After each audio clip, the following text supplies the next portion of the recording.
নমস্কার বন্ধুরা, সুবচনের সাহিত্য সভায় আপনাদের স্বাগত জানাই। আজ পড়ে শোনাব প্রভাত কুমার মুখোপাধ্যায়ের লেখা গল্প ছদ্মনাম। 1। প্রেসের সঙ্গে অনেক যুদ্ধ করিয়া ছুটির পূর্বেই পূজার বঙ্গপ্রভা বাহির করিয়া ফেলিলাম। ডেসপ্যাচ সম্বন্ধে কার্যাধ্যক্ষকে উপদেশ দিতেছি। হ্যাট কোট পরিয়া সিগারেট মুখে করিয়া সতীশ আসিয়া উপস্থিত। বলিল, দার্জিলিং চলো। সতীশ আমার বাল্যবন্ধু। আমরা এক ক্লাসে পড়িতাম, একত্র বসিতাম, একত্র বেড়াইতাম। পণ্ডিত মহাশয় আমাদিগকে বলিতেন কানাই বলাই। এন্ট্রান্স পাশ করিয়া দুইজনে কলিকাতায় কলেজে আসিলাম। তখন হইতে আমাদের দুইজনের জীবনের আদর্শ ভিন্নতা প্রাপ্ত হইতে লাগিল। আমি মাতৃভাষাকে ভালোবাসিলাম, আর সতীশ সর্ববিষয়ে সাহেব হইয়া উঠিতে লাগিল। আমি বাংলা পড়ি, বাংলা লিখি বলিয়া সতীশ আমাকে বিদ্রূপ করিত। সতীশের সাহেবিয়ানাকে আমি যখন তখন গালি দিতাম। তারপর সতীশ বিলাত গিয়া ব্যারিস্টার হইয়া আসিল, সাহেবিয়ানার যজ্ঞে পূর্ণাহুতি প্রদান করিল। আমরা বাল্যকালে যেরূপ এক প্রাণ এক আত্মা ছিলাম, এখন আর সেরূপ নাই। সতীশের পরিবর্তন ঘটিয়াছে। সতীশ আমাকে তো তাহার সকল মনের কথা আর বলে না, তথাপি আমরা পরস্পরের কাছে পরম বন্ধুই আছি। সতীশ বলিল, দার্জিলিং চলো। আমি জিজ্ঞাসা করিলাম, কবে যাচ্ছ? আজ? পাগল, আজ সময় কোথা? সতীশ তখন ঘড়ি খুলিয়া দন্তে চূড়টিকা দংশন করিয়া বলিল, মোটে 10টা বেজেছে। 4টের সময় ট্রেন। 6 ঘন্টা 360 মিনিট, রাশি রাশি সময়। আমি বলিলাম, সাহেব অনুগ্রহ করে যদি বাংলায় বলছো তবে খাঁটি বাংলাটাই বলো, ইংরেজি থেকে তর্জমা করে বলো না। রাশি রাশি সময় কীরকম বাংলাটা হলো? সতীশ অধীর হইয়া বলিল, হ্যাং ইওর বাংলা, যাবে কিনা বলো। আমি বলিলাম, ভাই তুমি সাহেব হয়েছ, তোমরা যত চটপট কাজ করতে পারো, আমরা কি আর বাঙালিরা তা পারি? স্নান করতে খেতে 12টা বেজে যাবে, তারপর একটু বিশ্রাম। সতীশ বলল, ননসেন্স, ওসব ওজোর রেখে দাও। আমি বললাম, তা দার্জিলিং যদি যাবারই ইচ্ছে, তবে 2 দিন আগে বললে না কেন? আজ সকালে মাত্র দার্জিলিং থেকে ডাক্তার সেনের নিমন্ত্রণ পেলাম। আমি আশ্চর্য হইয়া বলিলাম, কি, ডাক্তার সেন দার্জিলিংয়ে? সপরিবারে, সকন্যা? সতীশ বলিল, অবশ্য, বলিয়া একটু একটু হাসিতে লাগিল। ডাক্তার সেনের বিদুষী কন্যা নির্মলা আমার বন্ধুরত্নের মনোহরণ করিয়াছেন, ইহা সত্য। আমি বলিলাম, কি ভয়ানক! 4:30 আগে আর ট্রেন নেই, 4টে পর্যন্ত অপেক্ষা করতে হবে। সতীশ অভিনেতার মতো দীর্ঘ নিঃশ্বাস ফেলিয়া বলিল, না।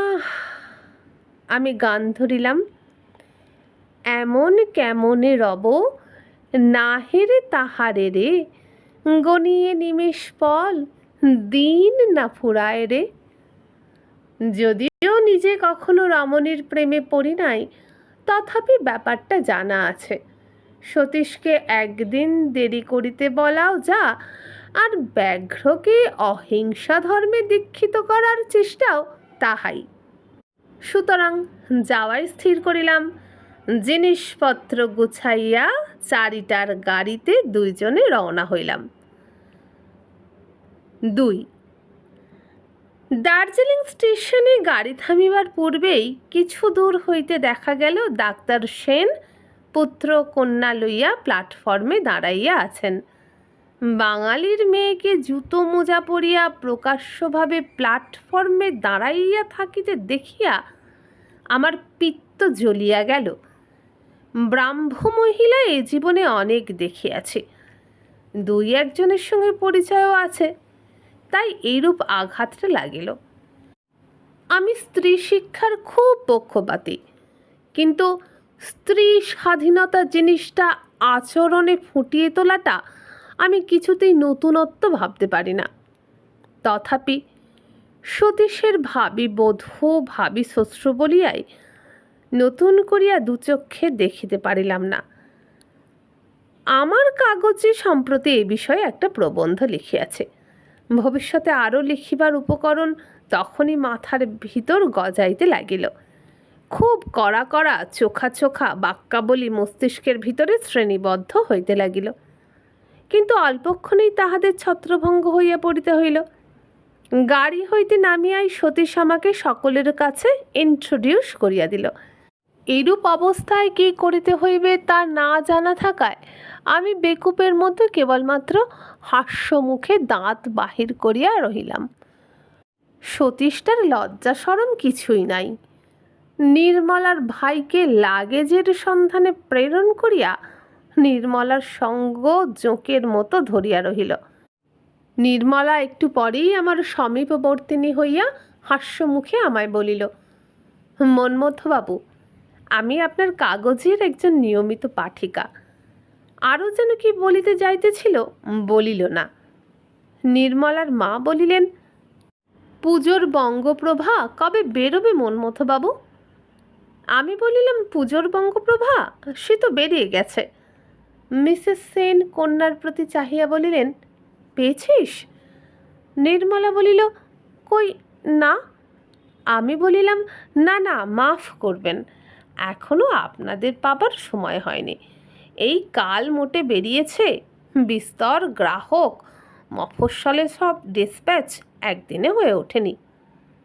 নির্মলা বলিল, ওফ, আমার বঙ্গপ্রভা প্রথমে ঢাকায় যাবে, তারপর ঠিকানা কেটে এখানে আসবে, তবে আমি পাবো। আপনার কাছে একখানা নেই মন্মথবাবু? বঙ্গপ্রভার প্রতি নির্মলার টান দেখিয়া আমার সম্পাদক প্রাণ পুলকিত হইয়া উঠিল। ব্যস্ত হইয়া বলিলাম, হ্যাঁ আছে বইকি, আপনাকে কালই এক কপি পাঠিয়ে দেব। নির্মলা বলিল, বেশি কষ্ট করবেন না, সুবিধে মতো পাঠিয়ে দেবেন। নির্মলার মা বলিলেন, মন্মথবাবু, কাল বিকেলে আমাদের বাড়ি চায়ে আপনার নিমন্ত্রণ রইল, আসবেন বলিয়া সম্মতি অভিবাদানন্তর তাহারা চলিয়া গেলেন। আমি স্যানিটোরিয়াম অভিমুখে যাত্রা করিলাম। ভাবিলাম, শিক্ষা ও সংসর্গের এমনই গুণ, বাঙালি মেয়ের কথাবার্তাও নিঃসংকোচে হইতে পারে। রাত্রে বিছানায় ক্লান্ত দেহ রাখিয়া সমাজতন্ত্রের কথা অনেক চিন্তা করিতে লাগিলাম। এই যে নূতন শিক্ষার সঙ্গে নূতন আচার ব্যবহার আমরা ইউরোপ হইতে আমদানি করিতেছি, ইহার ভাবি ফল কিরূপ হইয়া দাঁড়াইবে? অধিক চিন্তা করিতে হইল না, পূর্বেই নিদ্রিত হইয়া পড়িলাম। ৩ পরদিন প্রভাতে উঠিয়া চা পান করিতে করিতে পূর্বদিনের ঘটনাগুলি আলোচনা করিতে লাগিলাম। সমাজে স্ত্রী পুরুষের অবাধ মেলামেশা আমি সামাজিক নীতির পক্ষে নিরাপদ মনে করি না। তাই ভাবিলাম চায়ের নিমন্ত্রণে যাইব না, নিজের বিশ্বাস বিরুদ্ধ কাজ করিব কেন? বঙ্গপ্রভাখানা চাকরের হাত দিয়ে পাঠাইয়া দিলেও চলে, কিন্তু সতীশটা এমনই গর্ধব, আসিল না। বোধহয় নির্মলাকে ছাড়িয়া আসিতে পারিল না। মনে মনে উহাদের প্রেমলীলা কল্পনা করিয়া কৌতুক অনুভব করিতে লাগিলাম। আহারাদির পর মনে হইল, চায়ের নিমন্ত্রণ যদি না রক্ষা করি তাহা হইলে ঠিক ভদ্রতা হয় না। নিমন্ত্রণ যখন গ্রহণ করিয়াছি তখন রক্ষা করিতে আমি বাধ্য। যদি বিশ্বাস বিরুদ্ধই হইল, তবে সেই সময়েই আমার উচিত ছিল নিমন্ত্রণ কাটাইয়া দেওয়া। আজিকার মতো যাই, ভবিষ্যতে সাবধান হওয়া যাইবে। আর নিমন্ত্রণ গ্রহণ করিতেছি না। বৈকালে যাইবার জন্য প্রস্তুত হইতে লাগিলাম। বেশ বিন্যাস একটু যত্নপূর্বকই করিলাম। নিজেকে বুঝাইলাম, শুধু পুরুষ সমাজে বিচরণ করিতে হইলে বেশভূষার তারতম্যে আসিয়া যায় না, কিন্তু রমণী সমাজে একটু পারিপাট্য অবশ্য কর্তব্য। দার্জিলিং আমি বহুবার আসিয়াছি, পথঘাট আমার সর্বত্রই পরিচিত। যখন বাড়ির কাছে পৌঁছলাম তখন 4টা বাজিতে 10 মিনিট বাকি আছে। নিমন্ত্রণ 4টার সময়। ভাবিলাম ইহারা ইংরাজি মেজাজের লোক, যথাসময়ের পূর্বে যাইলে হয়তোবা বর্বর মনে করিবে। তাই বাহিরে এদিক ওদিক একটু বেড়াইয়া ঠিক 4টার সময় কার্ড পাঠাইয়া দিলাম। সকলে আদর অভ্যর্থনা করিয়া আমাকে বসাইলেন। নির্মলাকে আজ ভারী সুন্দর দেখাইতেছিল। স্টেশনে যখন দেখিয়াছিলাম তখন তাহার গায়ে ইংরেজি কেপ, পায়ে ইংরেজি জুতা, দেখিতে আমার মোটে ভালো লাগে নাই। এখন দেখিলাম পায়ে লাল মখমলের দেশি জুতা, নারাঙ্গি রঙের তাপ্তা শাড়িখানি নব্যপ্রথায় পরা, মাথায় মাথা ভরা চুলের এলো খোঁপা ও খোঁপায় একটি পীত বর্ণের পাহাড়ি গোলাপ। নির্মলা বেশ সুন্দরী বটে। সতীশকে প্রথমটা দেখিতে পাইলাম না। তাহাকে নির্জনে পাইলে নির্মলার লাল মখমলের জুতোর প্রসঙ্গে রাঙা পা দুখানির প্রসঙ্গ উত্থাপন করিব। কিভাবে করিব তাহাই মনে মনে মোহরা দিতে লাগিলাম। কিয়ৎক্ষণ পরে সতীশ আসিল। চা পান ও নানাবিধ কথাবার্তা হইলে পর সকলে মিলিয়া বেড়াইতে যাইবার পরামর্শ হইল। ঘণ্টাখানেক ভ্রমণের পর যখন বিদায় লইলাম তখন মিসেস সেন বলিলেন, মন্মথবাবু, কাল যদি আবার চায়ের সময় আসেন তবে একত্রে বেড়াতে যাওয়া যায়। মনে হইল এইবার সময় হইয়াছে এই বেলা নিমন্ত্রণ স্পষ্ট করিয়া অস্বীকার করি, সেই সঙ্গে অস্বীকার করিবার প্রকৃত কারণটাও বুঝাইয়া বলিয়া দিই। তাহার ভিতর সমাজনীতি ঘটিত কত বড় একটা উচ্চ তত্ত্ব ও আদর্শ নিহিত রহিয়াছে তাহা ব্যাখ্যা করিয়া বলিবার এই অবসর গ্রহণ করা উচিত নয় কি? কিন্তু আবার ভাবিলাম, নিমন্ত্রণ কই? যদি আসেন, ইহাকে কি নিমন্ত্রণ বলা যাইতে পারে? এইরূপ মানসিক তর্কে ব্যস্ত থাকায় কোনো উত্তর দিয়া উঠিতে পারিলাম না। এদিকে ইহারাও নিমন্ত্রণ করিয়া নমস্কার করিয়া বিদায় লইলেন। 4 পরদিন প্রভাতে বেলা 10টার সময় সতীশ আসিয়া উপস্থিত। নির্মলাকে ছাড়িয়া কেমন করিয়া আসিল জিজ্ঞাসা করায় বলিল, তোমার সেই হতভাগা কাগজ বঙ্গদর্শন না বঙ্গপ্রভা কি দিয়ে এসেছ? সকাল থেকে তাই নিয়ে ব্যস্ত। আমি রাগ করে চলে এলাম। শুনিয়া আমার মনটা ভারী খুশি হইল। সাহিত্যের প্রতি নির্মলার এত অনুরাগ! নির্মলা যদি বাংলা লেখেন তবে সংশোধন করিয়া লইয়া বঙ্গপ্রভায় ছাপাই। নির্মলার অনেক গল্প সতীশ করিল। এই 2টি নবপ্রণয়ীর সুখে আমার মনটাও সুখী হইয়া উঠিল। সতীশ বলিল, এখন যাই, কেমন ঘর পেয়েছ দেখতে এসেছিলাম, চায়ের সময় দেখা হবে, আসছ তো?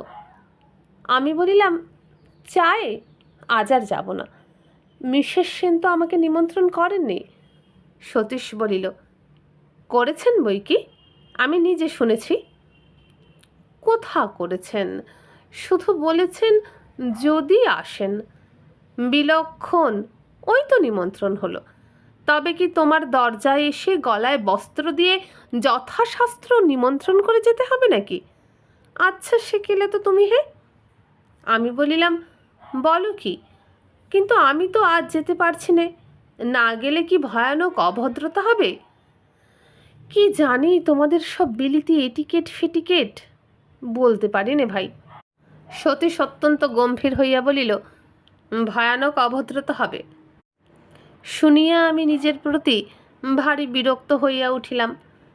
সেই সময় মিসেস সেনকে কেন বলিলাম না, কাল আমার একটু কাজ আছে, আসতে পারবো না। তা না করিয়া রীতিমতো নিমন্ত্রণ হইল কি না তাই লইয়া মানসিক তর্কে ব্যস্ত রহিলাম। এখন এই অবস্থা।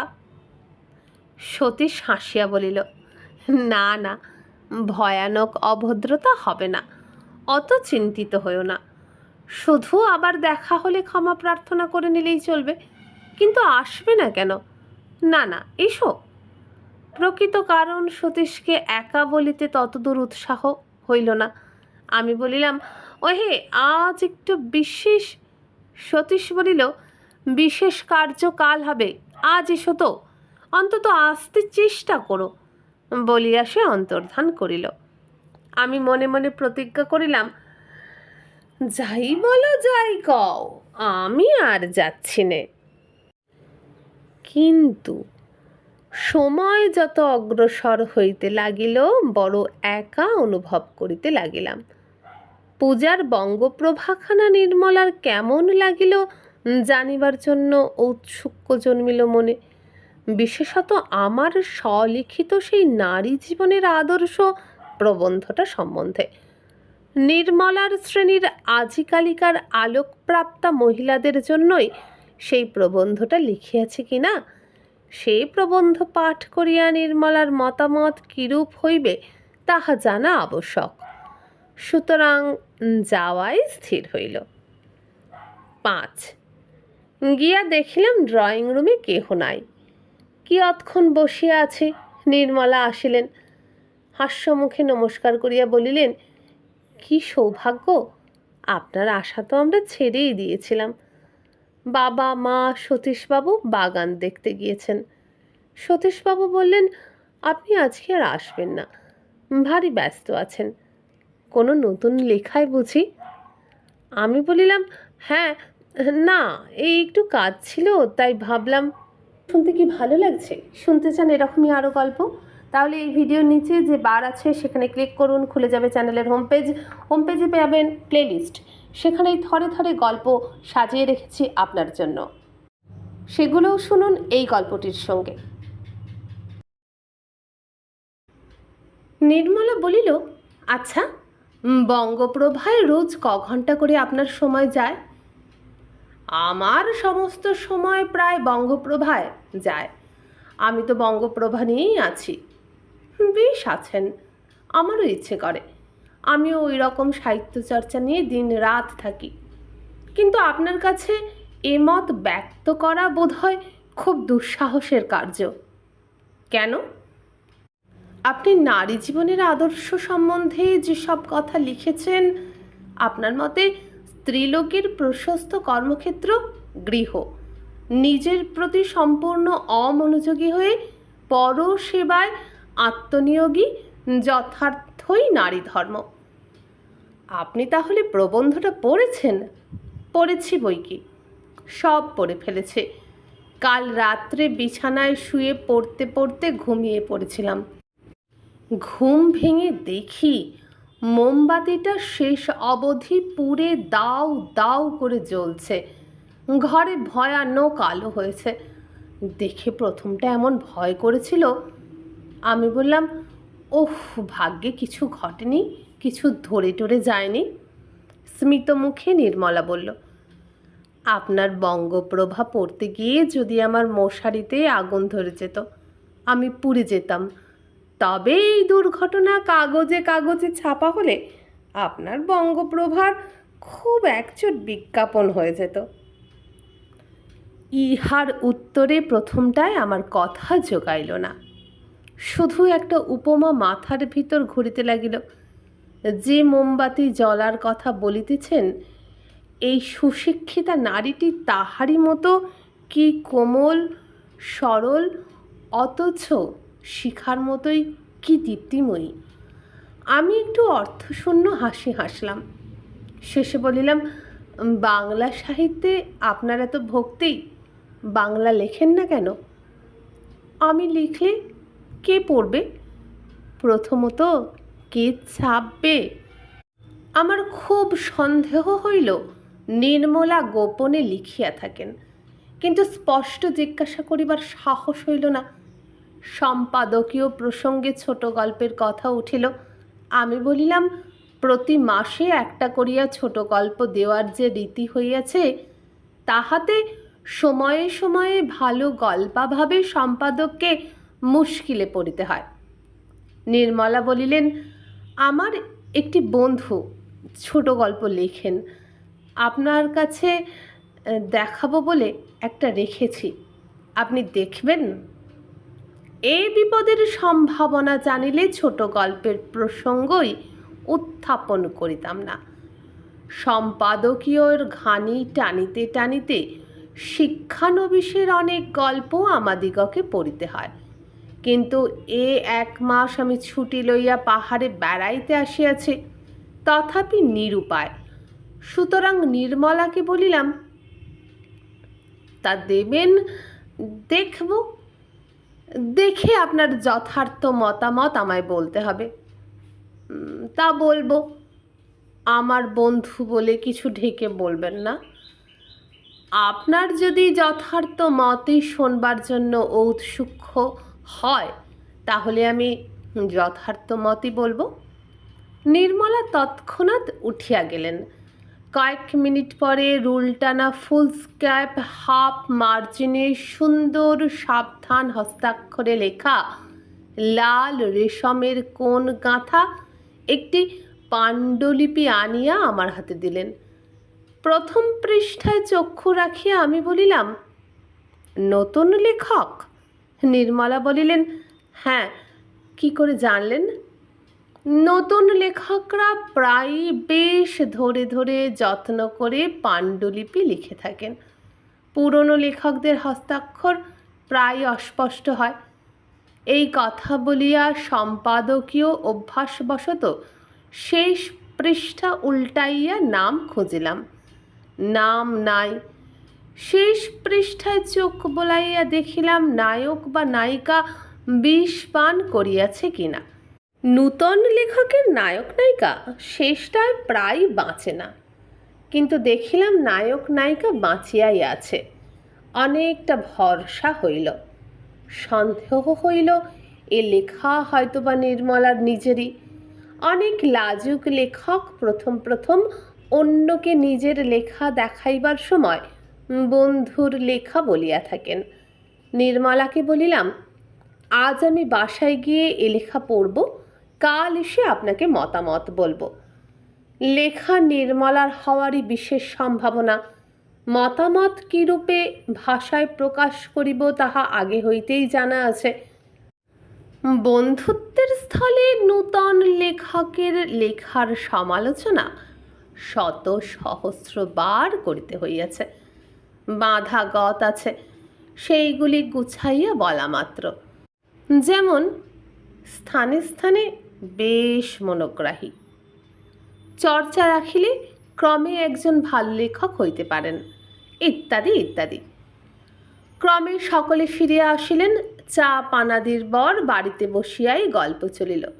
বেড়াইতে যাওয়া আর হইল না। 6 বাড়ি গিয়া গল্প পড়িলাম। দেখিলাম খুব ভুল করিয়াছি। প্রথমত নূতন লেখকের রচনা নহে, হাত বেশ পাকা, ভাষা তেজস্বী অথচ সংযত। দ্বিতীয়ত নির্মলার লেখা নহে, এতকাল বৃথায় সম্পাদকতা করিতেছি না, কাহার লেখা তাহাও বুঝিতে বাকি রহিল না। গৌরীকান্ত রায়ের লেখা, সাক্ষাৎ আলাপ নাই। শুনিয়াছি ঢাকার ওই দিক থেকে কোথাও লেখেন। লেখা তাহার অনেক পড়িয়াছি। তিনি নব্য লেখকগণের মধ্যে একজন প্রধান, তবে লেখার অনেক দোষও আছে। সেসব অল্প বয়সের দোষ ক্রমে শোধরাইয়া যাইবে। পরদিন নির্মলার কাছে গিয়ে লেখাটার সুখ্যাতি করিলাম। 2-1 স্থলে দোষও দেখাইলাম, কিন্তু প্রশংসার ভাগই বেশি দিলাম। জিজ্ঞাসা করিলাম, লেখকের বয়স কি অল্প? নির্মলা বলিলেন, হ্যাঁ, আমার চেয়ে কিছু বড়। আপনার খুব বন্ধু বুঝি? হ্যাঁ, আমার একজন বিশেষ বন্ধু। কথাটা শুনিতে আমার ভালো লাগিল না। একজন যুবতী কন্যার একজন যুবকের সহিত বিশেষ বন্ধুত্ব থাকিবে কেন? জিজ্ঞাসা করিলাম, এর লেখা দুই একটা আমরা পেতে পারি নে? নির্মলা বলিলেন, কেন, আপনার একটাতে লোভ হচ্ছে বুঝি খুব? আমি বললাম, হ্যাঁ তা হচ্ছে। আচ্ছা, তাহলে আপনাকে একটা দেওয়াতে চেষ্টা করব, কিন্তু এটা নয়। আপনার কাছে কি তার অনেক লেখা আছে? তার অনেক লেখাই আমার কাছে আছে। তিনি নূতন লেখা শেষ হওয়া মাত্র আমাকে পাঠিয়ে দেন। আমি মনে মনে ভাবিলাম, গতিক ভালো নয়, এত অন্তরঙ্গতা। বলিলাম, আপনিই তার প্রধানা পাঠিকা। আমি বোধহয় তার লেখার সবচেয়ে বড় ভক্ত। আমি বলিলাম, নামটা শুনতে পাইনে? নির্মলা একটু ভাবিলেন, শেষে বলিলেন, গৌরীকান্ত রায়। বলিতে তাহার কপল দেশে কিঞ্চিৎ রক্তাভ সঞ্চারিত হইল। সতীশের জন্য আমার দুঃখ হইল। তারপর গৌরীকান্তের প্রকাশিত লেখার সম্বন্ধে আমরা কথা কহিতে লাগিলাম। আমি বলিলাম, তাহার নবপ্রকাশিত নন্দরানী উপন্যাস আমরা সমালোচনার্থ পাইয়াছে। ইহার পর 2-3 দিন নির্মলার সঙ্গে গৌরীকান্ত রায়ের লেখার বিষয় অনেক আলোচনা করিলাম। নির্মলা গৌরীকান্তকে একেবারে পুজো করেন বলিলেই হয়। লোকটার উপর কেমন একটা বিজাতীয় ক্রোধ জন্মিতে লাগিল আমার। 7. সতীশ এখনো সেন দম্পতির নিকট নির্মলার পানি প্রার্থনা করে নাই। করিলে মঞ্জুর হইবার সম্ভাবনা। আমার তো দৃঢ় বিশ্বাস, সতীশ যেরূপ ডাক্তার সেনের জামাত্রী পদাকাঙ্ক্ষী, ডাক্তার সেনও সেইরূপ সতীশের শ্বশুরত্বের জন্য সমুৎসুক। এই কয়দিনে ভাবগতিক দেখিয়া আমার ইহাই স্পষ্ট অনুমান হয়েছে। কিন্তু ওই গৌরীকান্ত বিভ্রাট আমায় দুশ্চিন্তান্বিত করিয়াছে। স্ত্রী পুরুষের মধ্যে পরম বন্ধুত্ব আমি মোটেই বুঝতে পারি না। এই ব্যাপারটা এখন এইরূপ দাঁড়াইতেছে। সতীশ ও নির্মলার বিবাহ হইল। নির্মলা বাংলা সাহিত্যের প্রতি বিশেষ অনুরাগশালিনী। সতীশ বাংলা সাহিত্যের নামে জ্বলিয়া যায়। এদিকে গৌরীকান্ত একজন প্রতিভাশালী লেখক। সেই পৃথিবীর সমস্ত নারী জাতির মধ্যে বাছিয়া বাছিয়া নির্মলাকেই তাহার সাহিত্য সঙ্গিনী করিয়া লইয়াছে। আর নির্মলার মনও গৌরীকান্তের প্রতি একটা ভাবাবেগে আকৃষ্ট হইয়া পড়িয়াছে। ইহা একটা অজ্ঞাত বীজ স্বরূপ। ইহা হইতে ভবিষ্যতে কি জাতীয় তরু উদ্গত হইতে পারে তাহা কি জানে। আমি ইহা হইতে দিব না। আমি আমার বন্ধুর দাম্পত্য জীবন নিষ্কণ্টক করিব। নির্মলা গৌরীকান্তের পূজার জন্য নিজের মনের মধ্যে যে ভক্তি মন্দিরের প্রতিষ্ঠা করিয়াছে, সে মন্দির আমি সমালোচনার বজ্র দিয়া ভস্মীভূত করিব। দেখাইব গৌরীকান্ত অপেক্ষা প্রতিভাবান লেখক নববঙ্গে আছে। আমি গৌরীকান্তের ভাষার ভুল ধরিব। নূতন পুরাতন পাশ্চাত্য সাহিত্য তন্ন তন্ন করিয়া ঘাঁটিয়া কোথায় গৌরীকান্তের কোন ভাবের সাদৃশ্য আছে আবিষ্কার করিব। পাশাপাশি 2 স্থান উদ্ধৃত করিয়া গৌরীকান্তকে চোর বলিয়া জগৎ সমক্ষে ঘোষণা করিব। এইরূপ প্রতিনিয়ত অধ্যাবসায়ে নির্মলার মনে বিশ্বাস জন্মাইয়া দিব যে তাহার পূজার দেবতা মাটির পুতুল মাত্র, ভিতরে শুধু খড়। সতীশকে নির্মলাকে রক্ষা করিব, সে আত্মরক্ষারই সমান। ঘরের টাকা দিয়া এতদিন বঙ্গপ্রভা চালাইয়া আসিয়াছে। আমার সমালোচনার রাজদণ্ড ছোট বড় সমস্ত লেখকেরই বিভীষিকা। এবার সে দণ্ডের সাহায্যে বন্ধুকৃত্য সাধন করিয়া লইব। একবার মনে সন্দেহ হইল, তাহাতে সম্পাদকীয় কর্তব্যের হানি হইবে না তো? কিন্তু অনুকূল যুক্তি উদ্ভাবন করিয়া মনকে সহজেই আঁখি ঠারিলাম। এই রূপ স্থির করিয়া নন্দরানীখানার একখানা ভয়ঙ্কর তীব্র সমালোচনা লিখিলাম। কার্তিক মাসের কাগজের জন্য সমালোচনা কলিকাতায় পাঠাইয়া দিলাম। যথাসময়ে অর্ডার প্রুফ আসিল। অর্ডারে স্থানে স্থানে সমালোচনা আরও তীব্র করিয়া দিলাম। সেদিন বৈকালে সতীশ আসিল। আমার টেবিলে নন্দরানী দেখিয়া বইখানা উঠাইয়া লইল। আমি ব্যস্ত হইয়া বলিলাম, ছুঁয়ো না, এটা বাংলা বই। সতীশ বলিল, এইখানা নিয়ে কদিন থেকে এমনই মেতে আছো যে 1 সপ্তাহ আমাদের ওদিকে যাওনি। যখনই আসি তখনই দেখি এই বইখানা নিয়ে লিখছ, তাই এটা কেড়ে নিতে এসেছি। আমি বললাম, বইখানার সমালোচনা লিখছিলাম, এখন কেড়ে নিতে পারো, শেষ হয়ে গেছে।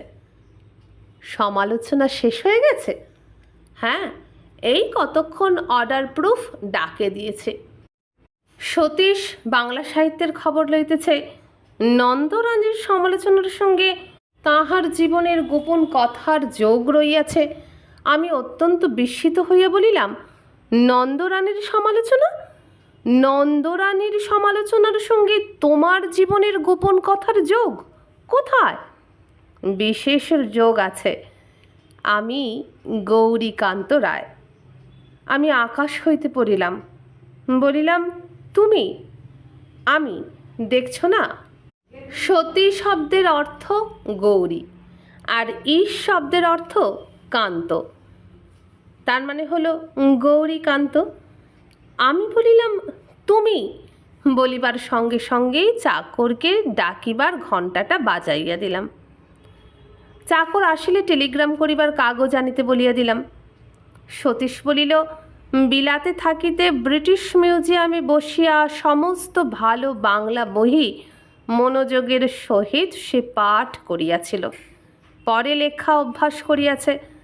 তাহার প্রথম উপন্যাস নন্দরানীর সমালোচনা বঙ্গপ্রভায় বাহির হওয়া অবধি অপেক্ষা করিতেছিল। তাহার কারণ আগে আমি জানিলে অন্যায় প্রশংসায় তাহাকে বাড়াইয়া তুলিতাম। চাকর টেলিগ্রামের ফর্ম আনিল।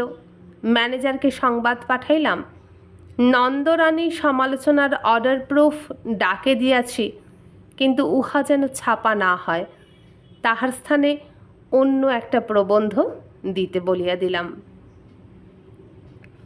বন্ধুরা, এখানে শেষ হয়ে গেল ছদ্মনাম এই ছোট গল্পটি। কেমন লাগলো কমেন্ট করে অবশ্যই জানাবেন। যদি ভালো লাগে একটা লাইক করবেন, বন্ধুদের সাথে ভিডিওটা বেশি বেশি করে শেয়ার করবেন। আর আমার চ্যানেলে এখনও সাবস্ক্রাইব করে না থাকলে আমার চ্যানেলটিকে সাবস্ক্রাইব করে পাশে থাকা বেল আইকনটি অন করে দেবেন। এরকমই আরও অনেক গল্প শুনতে হলে এই চ্যানেলের প্লেলিস্টে যান।